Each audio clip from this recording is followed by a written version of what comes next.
Membaca Alkitab terbukti mampu membantu Santo Agustinus mengatasi nafsu seksual. Dengan membaca ayat-ayat kitab suci, Santo Agustinus mampu mengatasi kecanduannya pada nafsu seksual.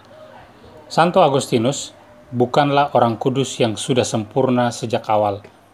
Hampir sepanjang hidupnya, ia kecanduan dosa seksual. Dalam karyanya berjudul Confessions, Agustinus menggambarkan kecanduannya yang penuh nafsu sebagai rantai yang membelenggu.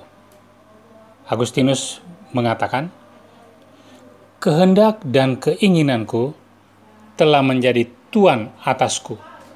Dari situ keinginan dan kehendakku menjadi rantai yang telah mengikatku erat-erat. Oleh karena keinginan-keinginan jahat itu diciptakan oleh nafsu, dan nafsu yang terus terpelihara akan menjadi kebiasaan, dan kebiasaan buruk yang tidak dilawan berubah menjadi perilaku yang lazim. Melalui tautan semacam inilah mereka bersama-sama, yakni keinginan yang berasal dari nafsu, tidak ditolak tetapi malah dibiarkan dan kemudian menjadi perilaku yang lazim, atau yang saya sebut sebagai rantai inilah yang telah menjadi ikatan yang keras yang membuat saya terpesona." Keadaan benar-benar sulit bagi Agustinus untuk bisa memutuskan rantai kecanduan seksualnya. Tetapi pada akhirnya dia mampu mengatasinya, dan titik baliknya adalah ketika Agustinus membaca kitab suci. Agustinus mengisahkan bagaimana suatu hari dia berteriak dan minta tolong kepada Allah dalam kesedihan teramat mendalam. Agustinus memohon kepada Allah untuk membersihkan kebiasaan buruk nafsu seksual yang bercokol dalam hatinya. Agustinus menuliskannya demikian, "Aku merebahkan diriku sedalam-dalamnya. Di manakah itu aku tak ketahui, tetapi sepertinya di bawah pohon ara, dan itu memberikanku jalan bebas untuk kuuraikan air mataku, dan aliran air mataku segera keluar. Kulantunkan tangisan sedihku ini. Berapa lama lagi? Berapa lama lagi? Besok dan besok. Mengapa tidak sekarang? Mengapa saat ini tidak ada akhir bagi perilaku yang menjijikan ini? Kuseruhkan hal-hal ini dalam tangis dan penyesalan yang paling pahit dari dalam hatiku. Dan seketika ku dengar seperti suara laki-laki atau suara perempuan. Aku tak tahu entah dari mana datangnya. Apakah dari rumah tetangga? Suara itu bernyanyi dan terus saja diulang. Kata suara itu, 'Ambil dan baca. Ambil dan baca. Ambil dan baca.' Suara itu sungguh mengejutkan Agustinus. Dia segera mencari buku yang dimaksudkan oleh suara itu, yang adalah kumpulan banyak ayat-ayat Injil.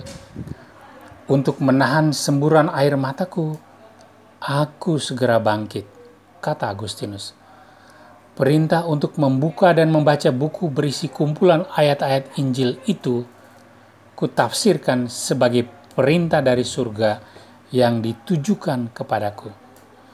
Dan untuk membaca bab pertama yang harus saya tekankan, buku itu segera ku genggam, ku buka, dan dalam diam ku baca paragraf yang pertama kali membuat mataku tertunduk.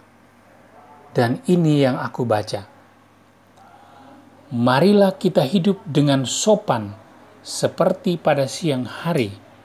Jangan dalam pesta pora dan kemabukan.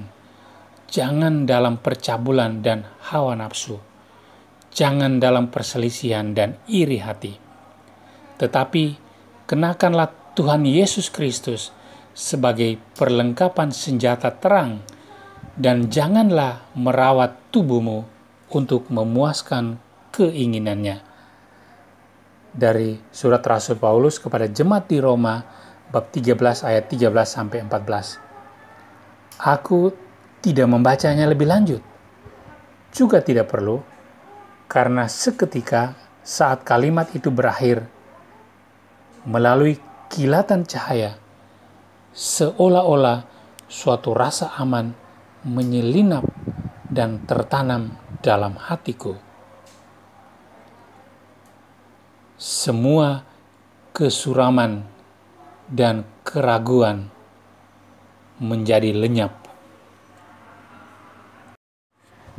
Itu adalah momen monumental dalam kehidupan Santo Agustinus, dan meskipun itu tidak menyembuhkannya dari godaan yang sedang dihadapi, setidaknya ayat itu membuat dia memulai berjalan di jalan kebajikan. Agustinus akan terus meraih Alkitab dan mulai melahapnya lebih banyak lagi setiap hari. Perlahan dan dengan rahmat Tuhan, Agustinus mampu mengatasi dosa seksualnya dan menjalani hidup yang suci. Apa pesannya bagi kita, saudara-saudariku? Harus kita akui bahwa banyak orang yang kecanduan pornografi ternyata menggunakan metode Santo Agustinus ini, dan mereka mulai membaca Alkitab kapanpun saat mereka tergoda. Belajar dari Agustinus akan menjadi hal yang baik kalau mereka yang tak tahan dengan godaan nafsu seksual untuk selalu menjaga Alkitab sedekat mungkin dengan hidupnya. Membacanya entah melalui komputer, melalui telepon, atau media lainnya.